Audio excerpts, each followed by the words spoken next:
প্ৰথম কথা যে মোৰ বন্ধু আৰু ভাৰতবৰ্ষৰ ৰাজধানী দিল্লীৰ মুখ্যমন্ত্ৰী অৰবিন্দ কেজৰিৱাল ডাঙৰীয়াই আজি কালি এনেকৈ কাৰাগাৰৰ পৰা মুক্ত হোৱাৰ কাৰণে সুপ্ৰিম কোৰ্টে আপোনাৰ ইণ্টাৰিম বেল প্ৰদান কৰাৰ কাৰণে অন্তৱৰ্তীকালীন বেল প্ৰদান কৰাৰ কাৰণে মই সুপ্ৰিম কোৰ্টক ধন্যবাদ জ্ঞাপন কৰিছোঁ।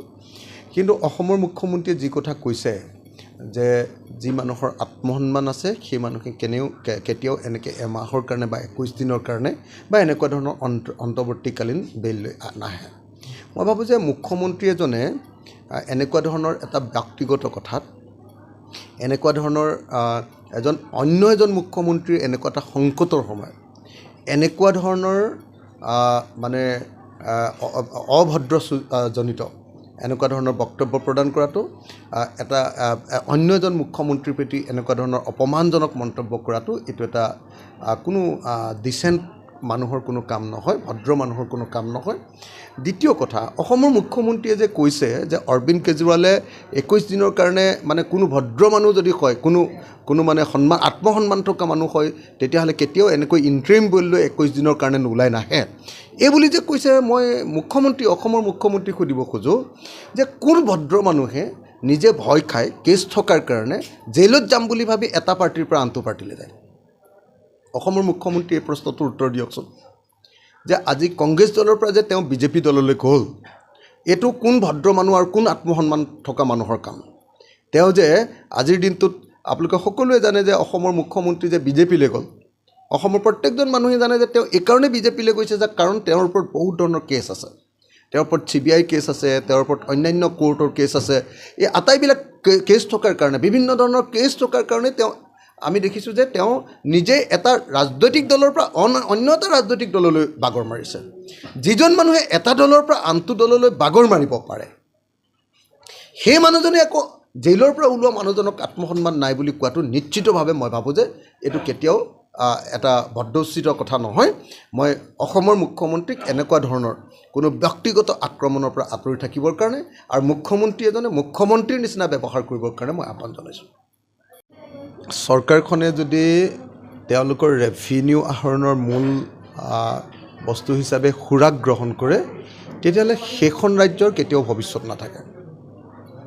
আমি দেখিছোঁ যে কেন্দ্ৰীয় চৰকাৰে যেতিয়াৰ পৰা GST আৰম্ভ কৰি দিলে, GST আৰম্ভ কৰি দিয়াৰ পৰা ৰাজ্য চৰকাৰৰ যিবিলাক টেক্সেশ্যন থাকে, ৰাজ্য চৰকাৰে যিবিলাক ৰাজহ আহৰণ কৰিবৰ কাৰণে যিবিলাক কৰৰ ব্যৱস্থা থাকে, সেই কৰবিলাক আমাৰ ৰাজ্য চৰকাৰৰ হাতৰ পৰা কেন্দ্ৰীয় চৰকাৰৰ হাতলৈ গুচি গ'ল। কেন্দ্ৰীয় চৰকাৰৰ হাতলৈ গুচি যোৱাৰ কাৰণে আমাৰ অসমৰ ইনকাম, এতিয়া নিজা ৰাজহ আয় বুলি যাক কয়, সেই নিজা ৰাজহ আয় এতিয়া সাংঘাতিক ধৰণে কম হৈ গৈছে। আমাৰ এতিয়া অসমৰ হাতত আছে কেৱল, আপোনালোকে সকলোৱে জানে যে এক্সাইজটো আছে, তাৰপিছত ফৰেষ্ট্ৰিটো আছে, গতিকে এনেকুৱা 3টা বা 4টাহে কেৱল আমাৰ হাতত এতিয়া এই মুহূৰ্তত চ'ৰ্চ আছে। যিহেতু আমাৰ হাতত, ৰাজ্য চৰকাৰৰ হাতত কোনো চ'ৰ্চ নাই, আৰু দেখা গৈছে যে যোৱা সময়খিনিত, যোৱা 3টা বছৰত যদি আমি চাওঁ, তেতিয়াহ'লে কেন্দ্ৰীয় চৰকাৰৰ পৰা পাবলগীয়া যিটো কৰৰ অংশ, সেই কৰৰ অংশটো হয় পাবলৈ আমাৰ দেৰি হৈ যায়, নহ'লে কৰৰ অংশ সদায় আগতে যি ধৰণে পাই আছিলে সেইধৰণে পোৱা নাই। গতিকে এতিয়া ৰাজ্য চৰকাৰখন দেউলীয়া হৈ গৈছে, ৰাজ্য চৰকাৰখনে বাধ্য হৈ গৈছে যে তেওঁলোকে ৰাজহ সংগ্ৰহ কৰিব লাগিব, আৰু ৰাজহ সংগ্ৰহৰ কাৰণে যিহেতু তেওঁলোকৰ কোনো উৎস উলিয়াব পৰা নাই, গতিকে ৰাজ্য চৰকাৰে এতিয়া কেৱল আৰু কেৱল সুৰাৰ ওপৰতে গোটেই ৰাজহ সংগ্ৰহৰ গোটেই মানে দায়িত্ব অৰ্পণ কৰাৰ ফলস্বৰূপে আজিৰ দিনটোত আমি দেখিবলৈ পাইছোঁ যে ৰাজ্য চৰকাৰে প্ৰত্যেকখন মদৰ দোকানক নিৰ্দেশ দিবলগীয়া হৈছে যে তোমালোকে বিক্ৰী বঢ়োৱা। পৃথিৱীৰ চাগে কোনো এখন দেশ নাই, যিখন দেশত, পৃথিৱীৰ কোনো এখন হয়তো ৰাজ্য নাই, যিখন ৰাজ্যত এখন চৰকাৰে নিজৰ প্ৰজাসকলক বেছিকৈ মদ খাবৰ কাৰণে ইনচিষ্ট কৰে। বেছিকৈ মদ খাব লাগে, বেছিকৈ মদ খালেহে কেৱল ৰাজহ আহিব, আৰু ৰাজহ আহিলেহে কেৱল চৰকাৰখন চলাব পাৰিব। ইয়াৰ ওপৰত যদি সঁচাকৈ এখন চৰকাৰ চলি থাকে, তেতিয়াহ'লে জানিব লাগিব যে সেই চৰকাৰখনৰ কোনো ভৱিষ্যত নাই, আৰু সেই চৰকাৰখনৰ অধীনত থকা ৰাইজৰ কোনো ভৱিষ্যত নাই। দ্বিতীয়তে আমি দেখিবলৈ পাইছোঁ যে আমি এই সময়খিনিত দেখিবলৈ পাইছোঁ যে চৰকাৰখন দ্বিতীয়তে আটাইতকৈ বেছি ডিপেণ্ডেণ্ট হৈ পৰিছে সম্পূৰ্ণৰূপে ঋণৰ ওপৰত। যিহেতু প্ৰত্যেক মাহতে কেইবা হাজাৰ কোটি টকা কেইবা হাজাৰ কোটি টকা। যোৱা বছৰটো তেওঁলোকে 25,000 কোটি টকাৰ ধাৰ লোৱাৰ সিদ্ধান্ত লৈছিলে, কিন্তু তাতকৈ বেছি লৈ ল'লে। এই বছৰটোত তেওঁলোকৰ ধাৰ লোৱাৰ কমপ্লিট পৰিকল্পনা আছে 29,000 কোটি টকা। 29,000 কোটি টকাতকৈ চাগে বেছিকৈ লৈ ল'ব। গতিকে মাহে প্ৰতি আপোনাৰ অতি কমেও মানে 2,500 কোটি টকামান ধাৰ তেওঁলোকে ল'ব। এমাহত 2,500 কোটি টকাৰ তেওঁলোকে ধাৰ ল'ব। 2,500 কোটি টকাৰ ধাৰ যেতিয়া ল'ব, নিশ্চিতভাৱে সেই চৰকাৰখন এখন দেউলীয়া চৰকাৰৰ বাহিৰে আন একো হ'ব নোৱাৰে।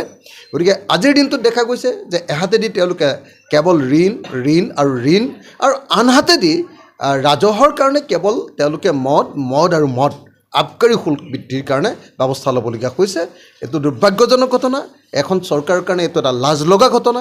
এখন চৰকাৰৰ আচলতে প্ৰকৃত চৰিত্ৰ বুজি পাবৰ কাৰণে এই দুটা ঘটনা চালেই আমি বুজি পাব পাৰোঁ।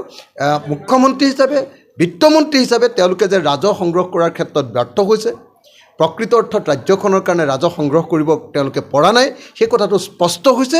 আৰু সেইকাৰণে বাধ্যত পৰি এতিয়া অসমৰ মানুহক মদ খুৱাই তেওঁলোকে ধন ঘটিবৰ কাৰণে ব্যৱস্থা ল'ব কৰিছে।